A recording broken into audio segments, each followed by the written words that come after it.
পরোটা বা রুটির সাথে এই কুমড়ো ভাজিটা এত ভালো লাগে, আসলে না ট্রাই করলে রান্নাটা কেউ বুঝবেন না।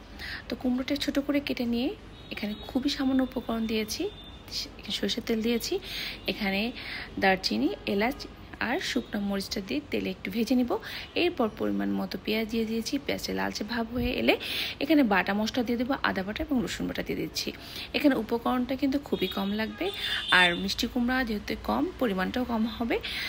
এখানে সামান্য পানি দিয়ে মশলাটা একটু কষিয়ে নেব। এখন আমি এখানে গুঁড়া মশলাগুলো অ্যাড করব, ধনে গুঁড়া, হলুদের গুঁড়া এবং মরিচের গুঁড়া। হলুদের গুঁড়াটা সামান্য দিয়েছি, যেহেতু মিষ্টি কুমড়া একটু হলুদ, এই জন্য এখানে হলুদের পরিমাণটা কমিয়ে দিয়েছি। এখন খুব ভালোভাবে মিষ্টি কুমড়া দিয়ে নাড়াচাড়া করে নিব। এখানে অ্যাড করব কাঁচা মরিচ। আর এই মিষ্টি কুমড়া ভাজিটা এত ভালো লাগে, সকালে উঠলে আসলে আমাদের সবার টেনশন কোনটা করলে তাড়াতাড়ি হবে, সেই ভাজি বা সবজিটা করতে হয়। তো মিষ্টি কুমড়ায় কিন্তু পানি উঠেছে, এখানে আলাদা করে পানি দেওয়া যাবে না। তো আমি বাগারের জন্য এখানে তেল দিয়ে দিয়েছি পরিমাণ মতো রসুন কুচি, এখন দিয়ে দেবো পেঁয়াজের কুচি এবং দিয়ে দিব আস্ত জিরা। অনেকে আছেন যারা আস্ত জিরা পছন্দ করেন না, তারা এটা অ্যাভয়েড করতে পারেন। তো এটা দিয়ে খুব ভালোভাবে আমি ভেজে নিব।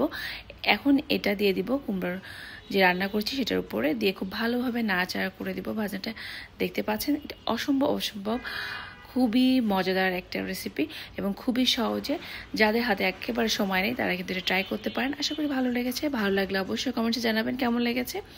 আল্লাহ হাফেজ।